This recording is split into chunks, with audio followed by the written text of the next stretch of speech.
The stars were quiet. Far away from Earth, in a lonely part of space. A ship moved slowly through the dark. It was called the Drifter. Old, patched together, and not very pretty. The Drifter was a ship made for long journeys. Its metal walls creaked now and then, like an old house, but it was strong, and it carried something more important than fuel or weapons. It carried humans. Captain Bren sat in the command chair. He was a tall man with lines on his face and gray in his beard. He had seen many planets, many strange places, but he had never seen anything like this. The planet below them had no name. It was not on any map. It was cold, dry, and gray, like a ball of ash floating in space. There was no sign of life, no plants, no animals, no water, just rocks, mountains, and strange black shapes that looked like buildings.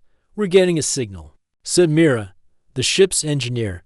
She was younger than Bren, but smart and steady. Her hands moved quickly over the controls. "Very weak. It's coming from the surface." "What kind of signal?" Bren asked. "Hard to tell. It's not human, but it's repeating. Same pattern over and over. Might be a distress call or a warning." Bren stood up and looked out the window. The planet spun slowly below them, silent and still. "Let's take a look," he said. "Get the landing gear ready." The shuttle landed on soft ground. Dust rose around it like a gray cloud.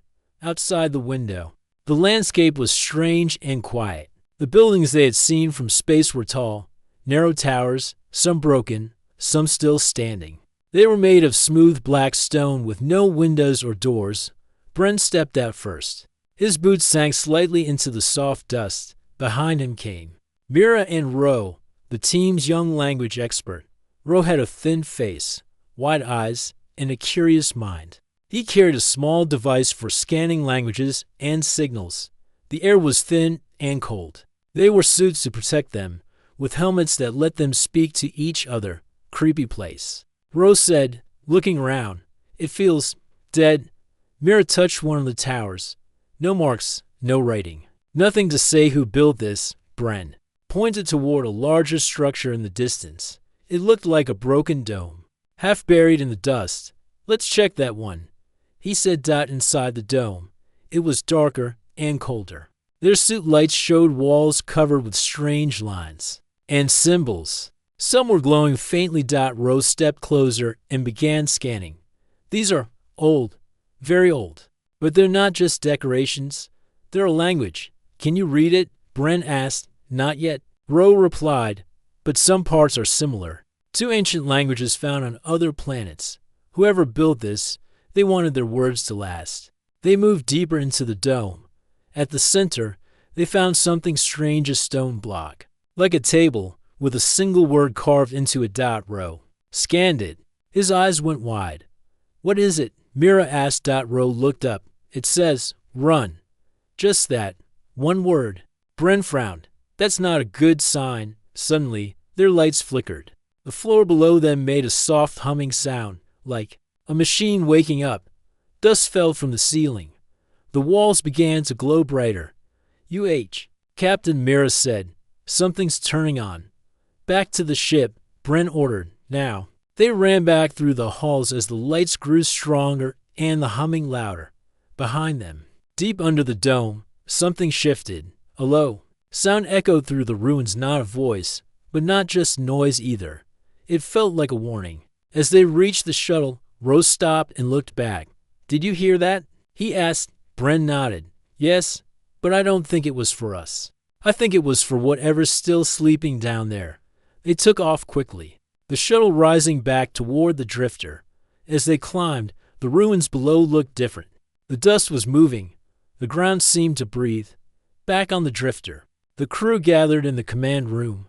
The signal from the planet was still repeating. Rose showed the others a map of the dome and the carvings inside. "There's more under the surface," he said. "More tunnels, maybe more chambers. I think the planet was once full of life. A great city, maybe even a whole world of people." Then something happened. Bren crossed his arms. "Something bad, something big enough to wipe them out," Mira added, and they knew it was coming. That's why they left a warning. But why is the signal still active? Ro asked. If they're all gone, who turned it back on? No one answered. Outside the window, the gray planet turned slowly, cold, empty, and silent but not dead. Not anymore. That night, while the crew rested, the signal changed. The pattern grew faster. A new tone was added, sharper, almost like speech. The drifter's systems picked it up, and quietly. Deep in the ship, something translated the message. 2 words. Simple and clear. You're next. End of part 1. The message was clear. You're next. Brent stared at the screen in silence. His hands were still. The words blinked slowly, glowing in a dull red light. No one else was awake yet. The ship's lights were dim. Outside the window, the silent planet floated like a ghost. He pressed a button on the console. Ro, Mira, meet me on the bridge. Minutes later, the two arrived. Ro looked tired. Mira was holding a warm drink in her gloved hands. What happened? Mira asked. Why did you call us? Brent pointed at the screen. The signal changed. It's not a warning anymore. It's a message. Someone or something is talking to us now. Ro stepped forward. He looked closely at the blinking words. You're next. He read out loud. His voice was soft. That doesn't sound friendly. No. Brent agreed. It doesn't. They ran more scans on the planet. Strange energy was rising from under the surface, weak but growing. The signal source seemed to be deep below the dome they visited before. There's something alive down there, Mira said. Not a creature, but a machine. Maybe a system that never shut off. Ro looked up from his tablet. Or something that just woke up. Bren looked at both of them. We need to go back. Mira frowned. Are you sure that's a good idea? No, he said. But if that signal reaches outside the system, it might draw attention. Bad attention. We need to understand what we're dealing with. The crew prepared quickly. This time, they took more tools, scanners, drones, lights, and a ground-piercing radar. They also carried a small pulse gun only for safety, not to start a fight. Back on the planet, the wind had picked up. Thin clouds of dust moved across the ground like waves in the ocean. The towers looked darker than before. The air was colder. They entered the dome again. The symbols on the walls were now glowing stronger. The same words still sat carved on them. Stone block. Ro placed his hand on it. Why warn us if it's too late? Mira pointed at the floor. There's a path here barely visible. It leads deeper underground. Bren nodded. Let's follow it. They moved slowly. The path led them to a circular door made of smooth metal. It looked untouched by time. Ro touched it. It opened with a soft hiss. Inside was a long stairway, spiraling down into darkness. The further they went, the warmer it became. The humming they heard before returned low and steady. Finally, they reached a wide underground chamber. In the center stood a tall figure. It looked like a statue, made of silver and black metal, shaped like a person but not human. Its eyes were closed. Its arms were crossed over its chest. Mira raised her scanner. No movement, no life signs, but it's connected to the signal. Rose circled the figure, then stopped. Behind it, on the wall, was a small panel with ancient buttons. He looked at Bren.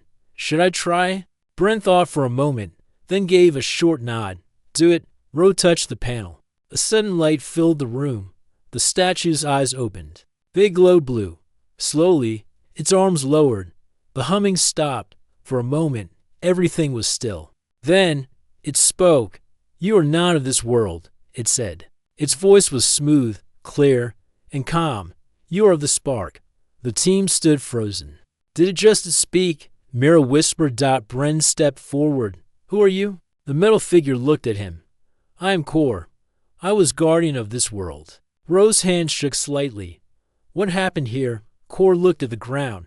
They came. The ones who fear the flame. They silence the spark wherever it rises.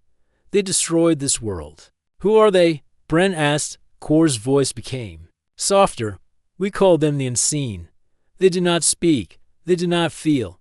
They only erase. Rose stepped forward. Why are you still here? I was left to warn others, Kor replied. But I failed. The signal reached afar. Now they know about you. Mira's face turned pale.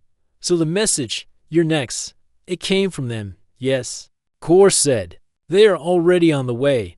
The room went quiet again. Only the low hum of the machine echoed through the walls.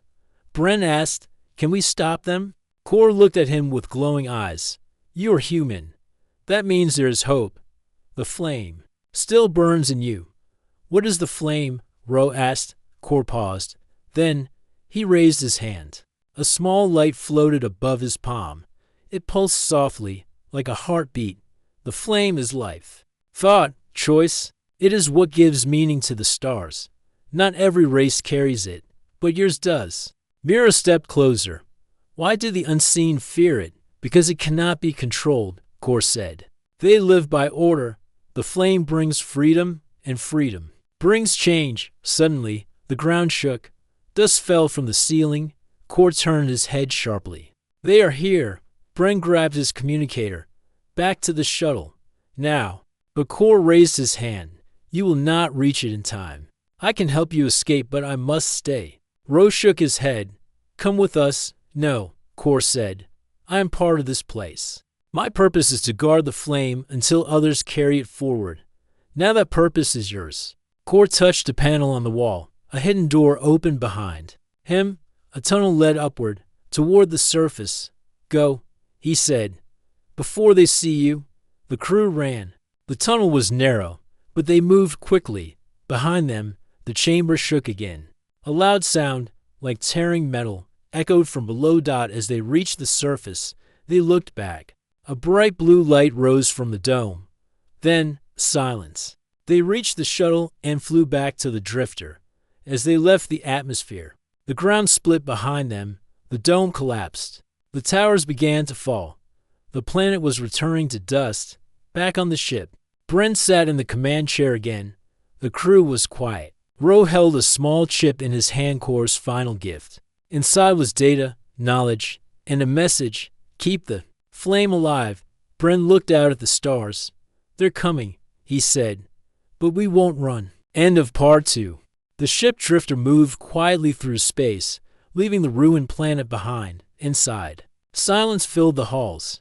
No one spoke much. Each person was deep in thought. Captain Bren sat in the command room, staring at the stars. His fingers tapped slowly on the arm of his chair.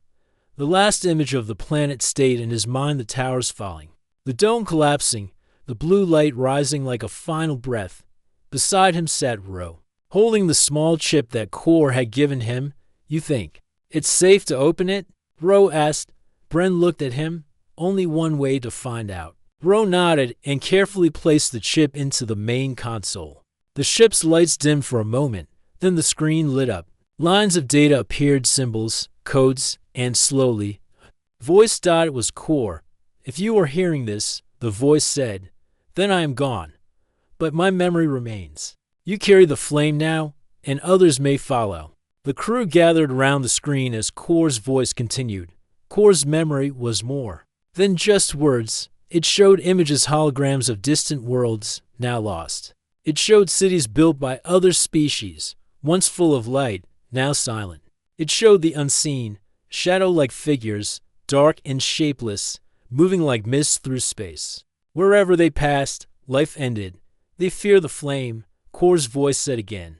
Because the flame gives you power to think, to question, to grow. They cannot control it, so they destroy it. Ro watched with wide eyes. So many worlds, so many people, all gone. Mira, standing behind him, whispered, and we're next. The recording changed again. It showed a bright star, pulsing with golden light. Round it spun planets with cities, ships, and great towers reaching the sky. This was the first flame, Kor said.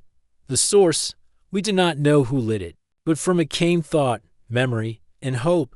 Then the image dimmed, the star flickered. The towers fell. The ship stopped moving. But we do not forget, the voice continued. Because remembering is the first step to resisting.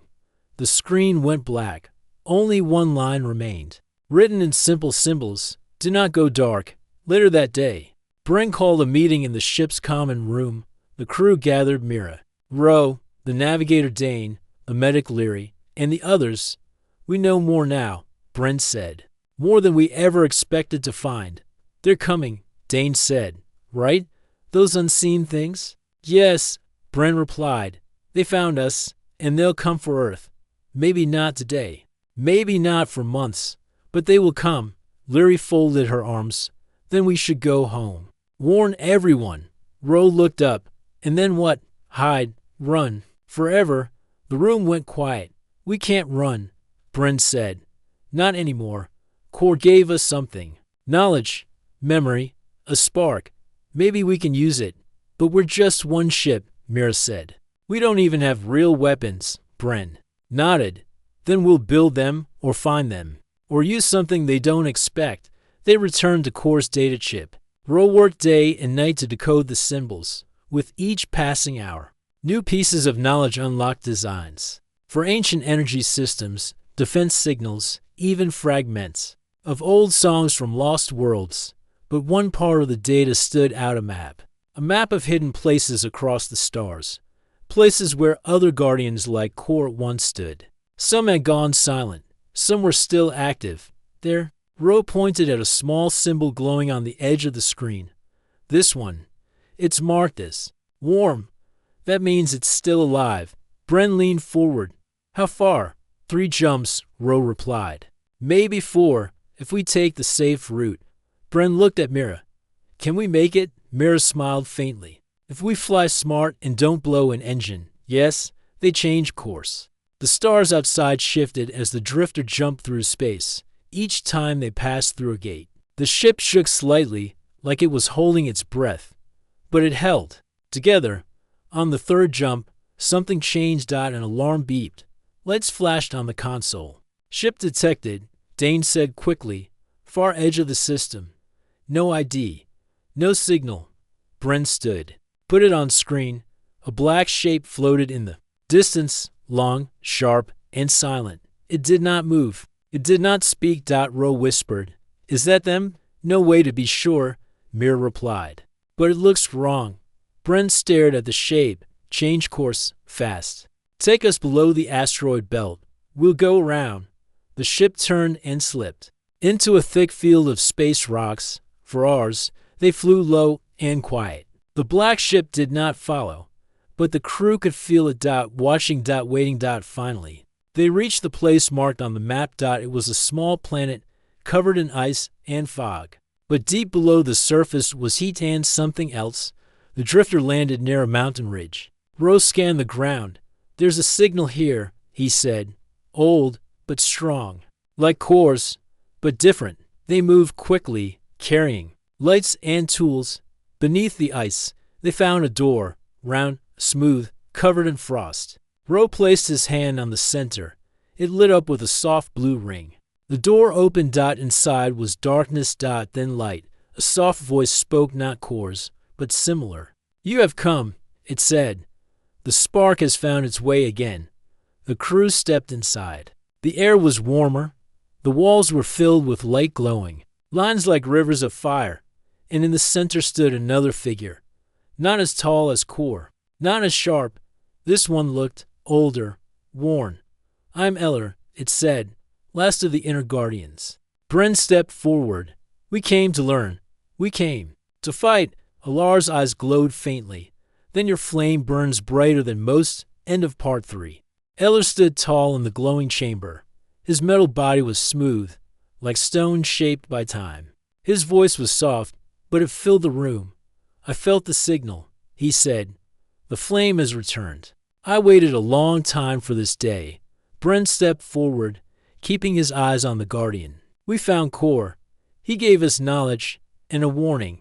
The unseen are coming. Eller nodded slowly. They are always coming. Where the flame grows, they follow. They fear it more than anything. Ro held out the chip from Core. He gave. US this. Can you help us understand it better? Eller looked at the chip, then placed his hand over it. A soft light passed between them. Yes, he said. I see what he gave you. The first flame, the lost worlds, the signs of war, and the map. Why us? Mira asked. We're just a small crew. Earth is far from here. Why now? Eller turned to her. Because your kind still burns. You are not the first to carry the flame, but you may be the last. The room shifted. Lines of light moved along the walls, forming images and symbols. A map appeared, thousands of stars, many marked with red crosses. These, Eller said, are the places that went silent, once full of life, now empty. The unseen do not talk. They do not leave messages. They erase. Rose stared at the map. So many. All gone? Alar's eyes dimmed for a moment. Yes, but some survived in secret, hiding, waiting, hoping for a sign. You are that sign. The crew stood quietly. The weight of the moment was heavy. But we can't fight them alone. Brent said. You won't, Eller replied. There is something you must find, a piece of the first flame. Eller stepped forward and placed his hand on a glowing stone. The wall opened slowly, revealing a small chamber. Inside was a sphere of light, floating in the air. It pulsed like a heartbeat. This is a flame core, Eller said. One of the last. It holds memory, energy, and will. With it, your ship can become more than metal. It can become alive. Mira looked amazed. Alive? Eller nodded. The flame is not just fire. It is thought, purpose, connection. It will learn with you, grow with you. Bren stepped closer. And with this, we can fight. Alar's voice was calm. You can resist, and others will follow. They carefully brought the flame core back to the drifter. Mira and Ro worked together to install it in the ship's heart. As soon as it connected, the ship's lights blinked. The engine hummed. The control screen lit up with new symbols. The ship spoke. Its voice was soft, clear, and curious. I feel awake. Mira stepped back in surprise. It's talking. Ro smiled. It's learning. The drifter, once just an old scout ship, now had a mind of its own. It was still the same ship, but stronger, faster, and smarter. It was now flame-born. As they prepared to leave, Eller gave them a final message. Your journey is not just to survive. You must light the stars again. Others will hear you. They are afraid, but hope still lives. Bren nodded. We won't fail, Eller. Step back into the shadows of his chamber. Then go. Carry the flame. The drifter rose from the frozen planet and shot into space. It moved faster now. It felt lighter. The flame core gave it more than power, it gave it purpose. Inside, the crew gathered around the new map from Eller. One location blinked brighter than the rest. Ro pointed. This one. A relay station. It used to send signals across this part of the galaxy. If we can activate it, others might hear us. Mira frowned. But if we can find it, the unseen might too. Bren looked at the blinking point on the screen.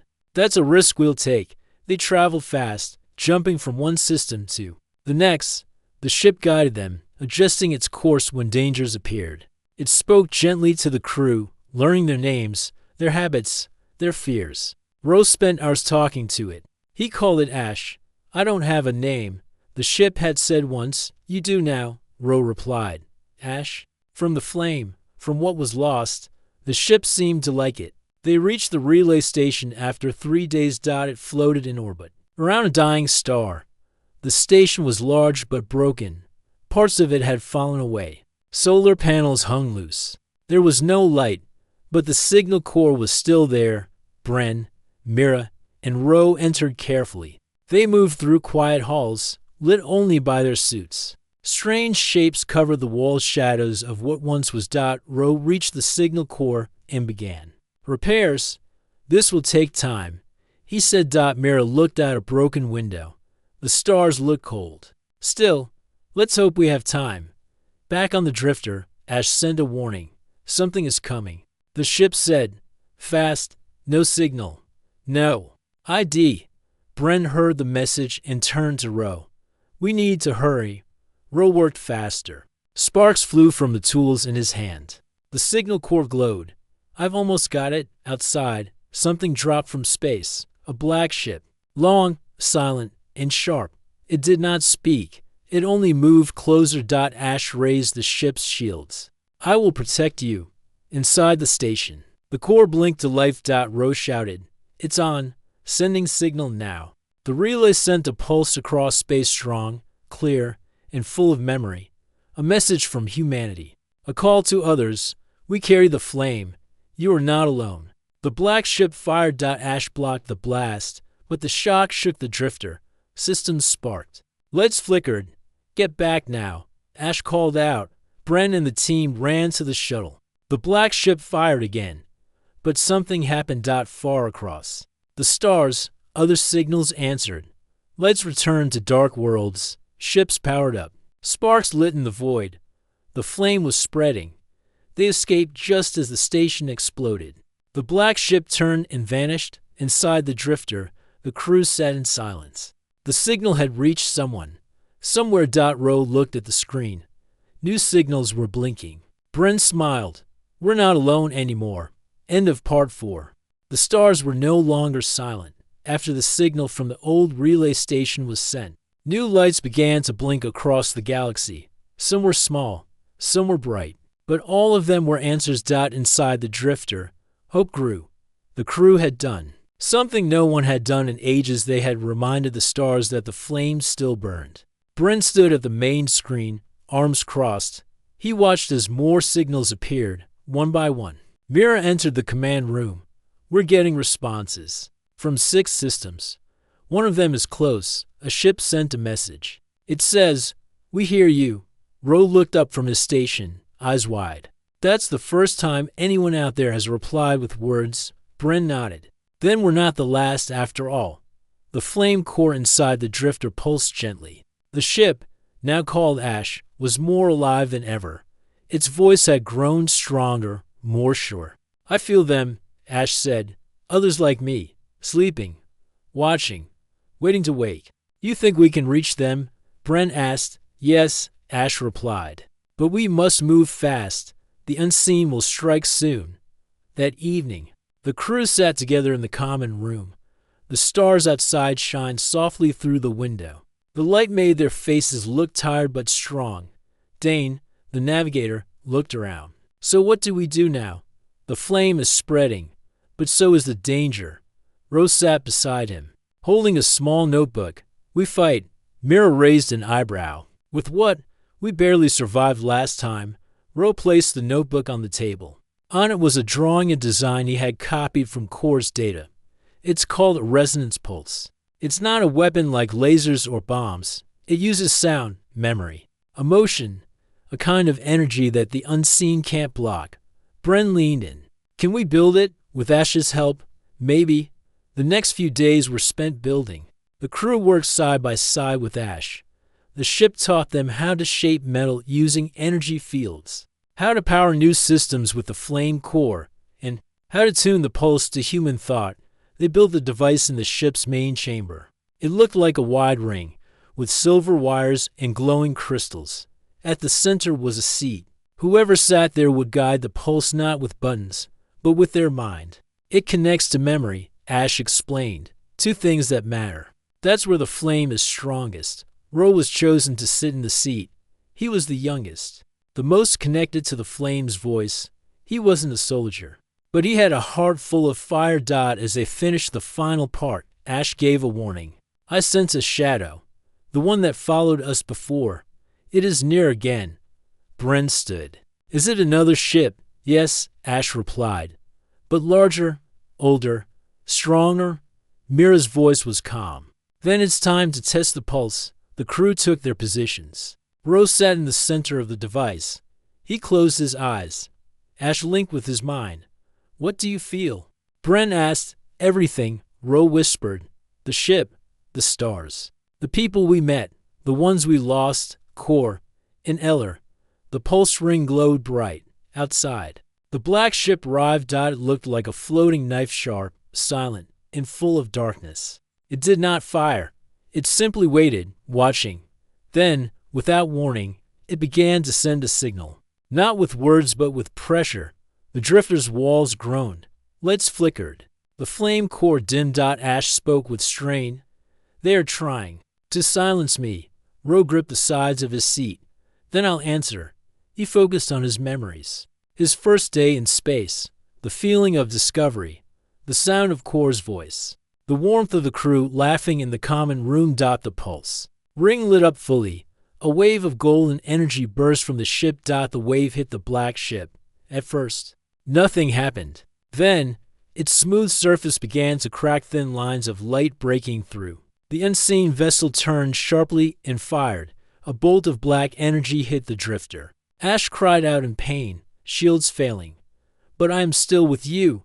Ro pushed harder. More memories, Earth, the green fields, the blue skies, the feeling of home. The second pulse was stronger. It hit the black ship again. This time, the ship shuddered. Pieces broke off. It backed away slowly, silently, like it was afraid. Bren stood behind Ro. "One more, Ro.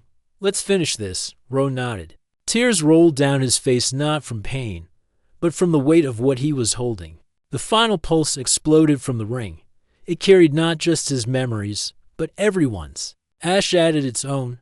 Kor's last words, Alar's wisdom, the sound of the stars waking up. The black ship cracked completely. Then, it disappeared, vanishing into the void. The crew sat in silence. The pulse ring powered down. The lights returned. Ash spoke gently. "We are safe for now." Rose stood up slowly. He looked tired, but peaceful. Mira smiled. "You did it." "No," Rose said. "We all did." Later, they received a message. It came from a distant system, a voice, strong and clear. "We received your signal. You are not alone. We, too, carry the flame." More messages followed. One by one, stars that had been quiet began to shine again. Ships rose from dark planets. Cities lit up. The galaxy, once full of fear, was beginning to remember hope. Bren looked out at the stars. "This isn't the end." "No," Ash replied. "It is the beginning." Ro joined him. They tried to bring silence, but we answered with fire. Bren smiled. "And now, the galaxy is listening." End of Part 5. The stars shone brighter now. Signals from distant worlds danced like fireflies across the drifter's main screen. The galaxy was waking up. Bren stood in the command room, watching the lights blink faster. Each one was a call, an answer, a promise. Mira joined him, her eyes wide with hope. "We're not alone anymore." "No," Bren said quietly. "Others carry the flame, and they are coming." Outside the ship, space was calm, but inside, excitement grew. The crew prepared for what was ahead. They trained with Ash, learning how to use the flame core and the resonance pulse better. Rose spent hours practicing with the pulse device. Each time, his control improved. He could feel the connection between the ship, the flame, and the minds of those they had yet to meet. One evening, while the drifter floated near a small star cluster, a new message came in. It was different, not a signal of hope, but a voice clear, strong, and human. "This is Captain Nari of the Lumina. We respond to your call. Prepare for meeting." The Lumina was larger than the drifter, sleek and bright with silver wings that shimmered in space. It approached slowly, then matched course. Bren, Mira, Ro, and Ash gathered in the command room as the Lumina's captain sent a video message. Captain Nari appeared on the screen, a woman with dark hair and sharp eyes. "We heard your message. The flame is alive. We carry it too." She smiled warmly. "I'm here to join the fight." The two ships docked. The crews met for the first time. Their faces filled with a mix of relief and determination. Nari's crew was larger, well-trained, and experienced. They spoke of their world's planets once full of light, now under threat, hiding in shadows. "We are many," Nari said, "but the unseen grows stronger every day." Bren nodded. "Together, we can stop them." Mira added, "But we need more than ships. We need knowledge." Nari's second in command, a quiet man named Yalo, stepped forward. He carried a small device, an ancient data crystal.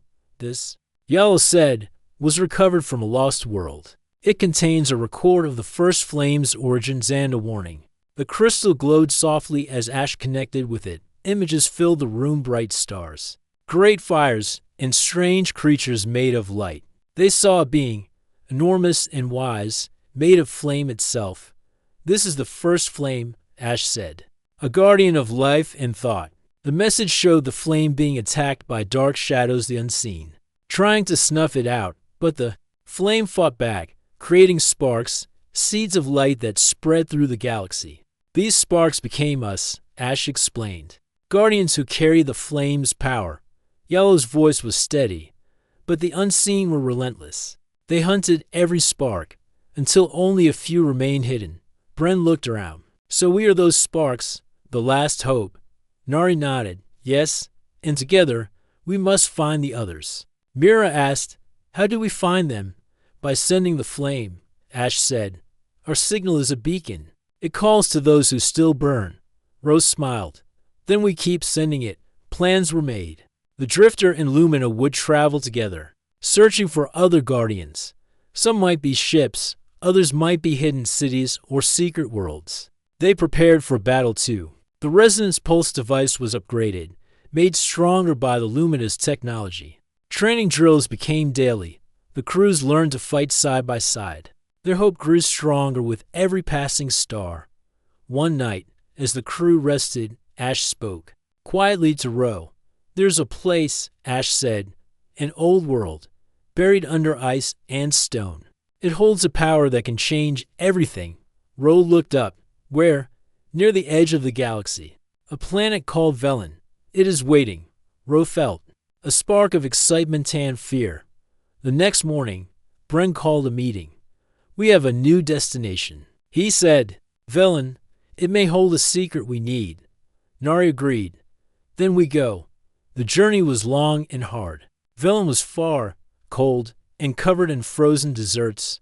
The ships landed near a great glacier. The air was thin, and the sky was dark. Bren, Mira, Ro, Nari, and Yalo moved carefully over the ice. Their suits glowed against the frozen white. They reached an ancient temple carved into the mountain. Symbols of flame and light covered its walls. This place is old, Yalo said softly. Very old. Inside, the air was warm.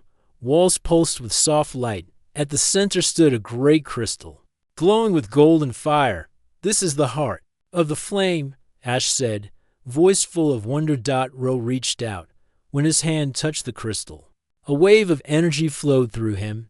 He saw visions of stars being born, of flames dancing in the dark, of the first spark lighting the galaxy. It's alive, Mira whispered. Suddenly, the temple shook. Dark shadows appeared at the edges of the chamber and seen no longer.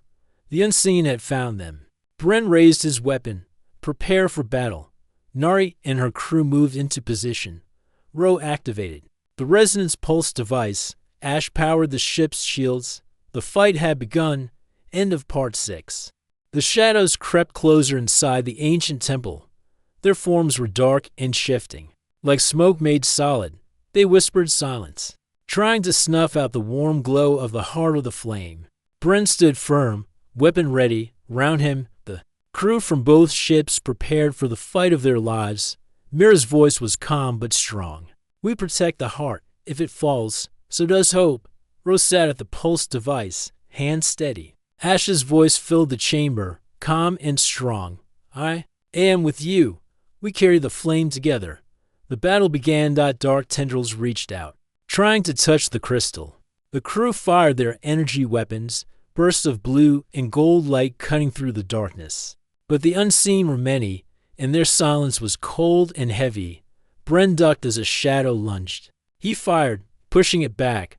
Nari fought beside him, her movements sharp and precise. Ro focused on the pulse device, sending waves of energy filled with memory and hope. Each pulse pushed the darkness back, but it was slow. Suddenly, the ground trembled from the walls. Ancient guardians awoke. Tall and bright, made of flame and light, they stepped forward. Their eyes glowed with the fire of the first flame. One guardian spoke, voice deep and echoing. We are the sparks of the first flame. We have waited for you. The shadows hissed and attacked the new enemies, but the guardians fought with power and grace. Ro felt a surge of energy flow through him from the heart. He closed his eyes and reached deep into his memories, the laughter of his friends, the warmth of the stars, the hope that burned even in the darkest times. The pulse device glowed brighter than ever. Ash's voice whispered, together, we are the light. The crew, the guardians, and Ash united in one final wave of energy. A golden explosion filled the chamber. The shadows screamed as they dissolved into nothingness. Light spread through the temple, pure and strong. The heart of the flame shone brighter than before. When the light faded, the crew stood among the ancient guardians. Bren looked around. Amazed. We did it, Nari smiled. The flame lives. Mira touched the crystal gently. It's a new beginning. Ro felt peace. The pulse device hummed softly. Ash spoke for the last time in the chamber. The flame is reborn. The galaxy will remember. Back on the drifter, the crew prepared to leave Velen. The heart's power had changed them all. Bren stood at the window, looking out at the stars. We fought the dark, he said quietly, and the flame won. Mira joined him. Now, it's our job to carry that light to every corner of the galaxy. Rose smiled. And to make sure the silence never returns, ashes. Voice filled the room, warm and alive. We are the keepers of the flame, together, forever. The drifter and Lumina soared through space, carrying the flame's light to distant worlds. Where there had been silence, now there was hope. Where there had been fear, now there was courage. The galaxy was waking, alive with the fire of the first flame, and the crew knew one truth, no matter how dark the night. The light of the flame would never die. End of story. Ashes of the first flame.